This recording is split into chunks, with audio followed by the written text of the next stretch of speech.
right, boys, I have not updated the top 10 corners in forever because it's been the worst position in the game. It's really been Richard Sherman by himself and a bunch of scrubs after him, but we just got Theme Team All-Stars that blessed us with a lot of new cards, and we also just got a great card in UL, so you guys know I had to go ahead and update it for you guys. But if you guys enjoy videos like this, I do these videos on all positions. I do gameplays in a lot of these cards as well, so make sure you hit that like, hit that subscribe, and let's just jump right into number 10. If you are looking for cheap, fast Madden coins to build that God Squad you always wanted, head over to my sponsor, EasyMut, and use code CHEW for 5% off your order. The link is in the description. All right, boys, so for number 10, I have to show you him right here because you can't see the full edition when it comes to actual looking in the catalog of the normal game. We got JC Horn. You guys know you got to just power him up with the Theme Team currency. You get, what is it? I think it's, what are they, 92 overalls? You power him up. He's actually not bad. The one thing that is a little annoying with these corners, though, they do get 2-0 APs, which is nice, right? You can go ahead and pair up your pick artists, your mid-zone. You can put the secures on them, I believe, as well. Do they get the secures?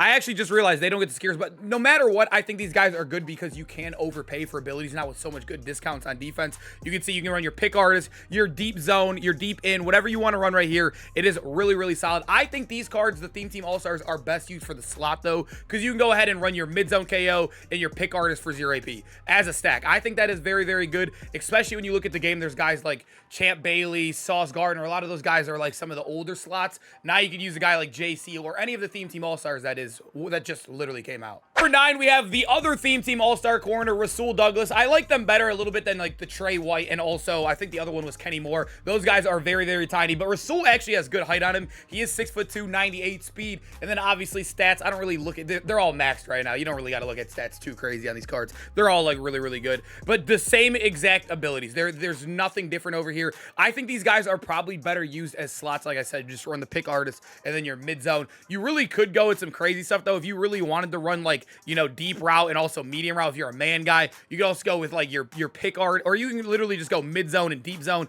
run them on the outside. I know some people like to do that and just save on the pick artist. You could do that. These cards are really good. You could max them out how good you really want them. It just sucks that there's no pre-built-in abilities.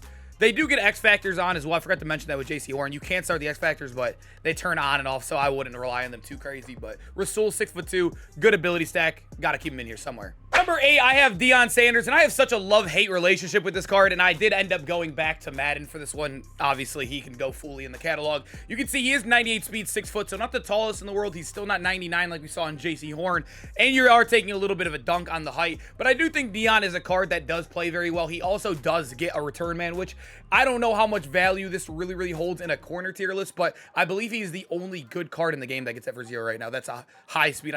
There's somebody else I'm forgetting that gets that, but I think Deion is still the best one, right? I can't remember who the other one that gets it, but Deion right there. And then you could also get your 2-0 APs. Or you get your deep in right here and then your mid zone for 0. That's what a lot of people are doing. And with all the extra AP you're saving for your other positions, you could really max that in with your, you know, you can literally run pick artist probably right here and just overpay for it wherever it is. I don't know where pick artist is. Like right here, and then just use your mid zone and your deep zone. Overpay. That's what I did when I ran Deion. He's a good card, but he was a little bit before his time. It sucks. This is probably his final card of the year at the corner spot, too. Number 7, we have Darius Slay. This is probably one of the cards that I never see out there. He is basically just Deion, I would say. But I think this card, I don't know what it is with him. Like I said, I have a love-hate relationship with Deion, where this guy, he'll ball some games. He'll have some terrible games. I think Darius Slay was one that played actually really solid for me for the time being. He was on the squad. He also has 99 base speed, which I do find a little bit value. I think 98 and 99 play very similar. But if you could take the 99...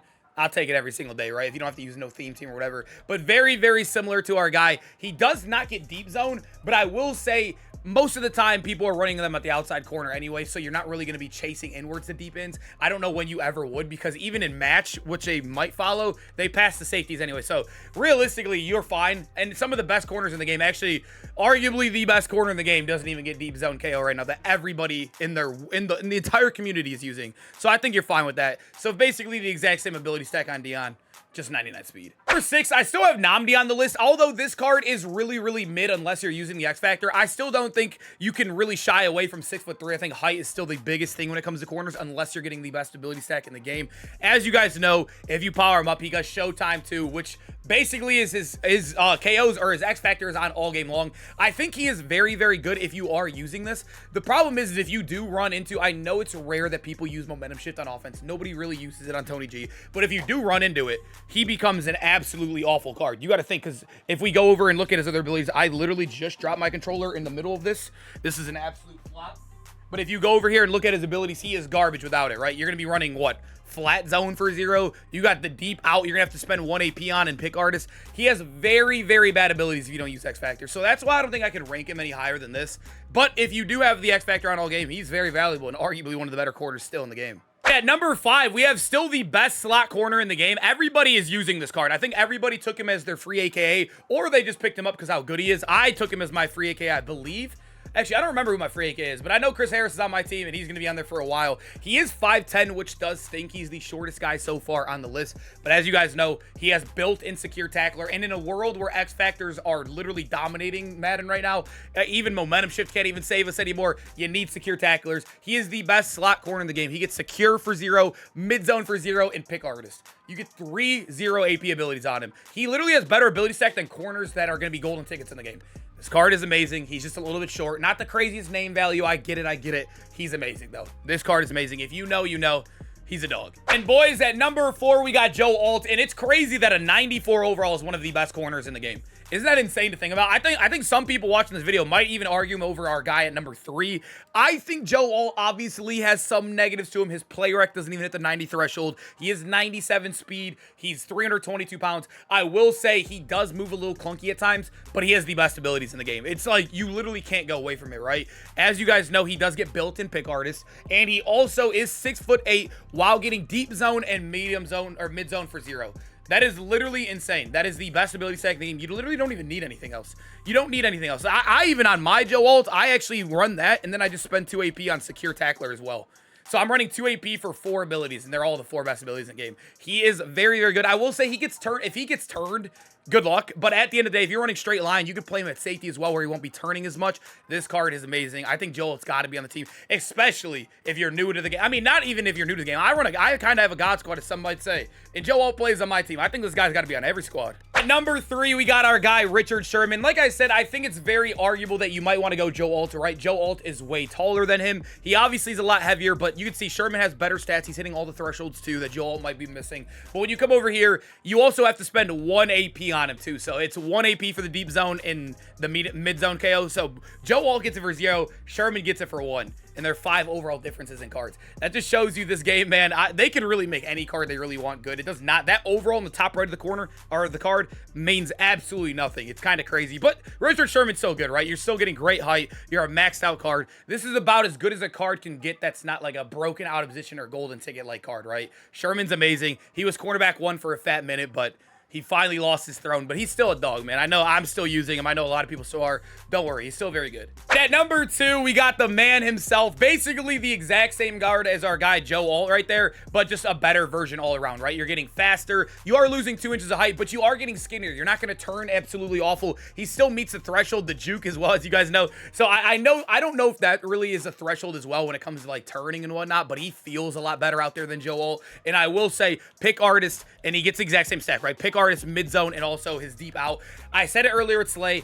I know deep out looks ugly. He is fine. You put him at the outside corner. When is he going to really trail in the middle, especially when you're running him off into safeties? You are fine. I promise you, everybody should have Kyle Pitts on their field. Even if you're so paranoid about that, run him in the slot, because, right, you can get your mid-zone right there, and then you can get your flat zone and whatever, all of that for 0. He is insane. He needs to be on the team. I don't care about overall. If you're an overall merchant or whatever, he is a top 3 corner in the game minimum. I think he's top 2 no matter what. Got to be on the football field. And he's cheap. There's no excuse not to have this card. He's like 150K. I think you can get him for free too, can't you? I'm not sure. Yeah, you can get him for free from the set. Yeah, this guy's got to be on the field. Number 1, one of the weirder cards in the game. They made him actually very, very good. I thought Darrelle Revis was going to be mid because I saw Bottleneck. As you guys know, Bottleneck is kind of whatever, right? I know built-in X Factor is cool. There's 0, but Bottleneck is like a man ability, and this is a very heavy zone meta game right now. He is 5'11". Everybody's swayed away, but when his card officially came out and we got to see his actual abilities, dude, he gets universal for 1. If you guys do not know what universal is, it is every KO on the field. Yes, he'll knock out the ball everywhere on the field. He'll still get his reaction boost, and then he gets 0 AP pick artist, and then guess what? 0 AP secure. You could even run the 0 AP film study, but I wouldn't waste that. I think secures are so valuable. I think film study is good too, but I'd rather put that on one of the D-line all-star theme team cards. I would not waste it on him. I think you definitely want your secures, especially with people running stretches and stuff to your corners. I think that's super valuable. He's insane. He is cornerback 1. I still got to get him on my team. This card is amazing. I think the only negative is, there's only one negative about him, right? 5'11". That is literally it, man. This card is tough. He's going to be probably in the top 10 must-have cards video tomorrow as well because how good he is all around. Go get you a Darrelle Revis, man. Boys, hope you guys enjoyed the video. That, I will say, that is a super fun list to make because I haven't done one in forever. The corner has been the worst position in the game for months now. They finally updated it. It's still probably the worst position in the game because there's only like really 4 to 5 top elite guys. But it was fun to finally update it, man. I hope you guys enjoyed as much as I did. Hope to see you guys in the top 10 must-have vids tomorrow. Peace out, boys.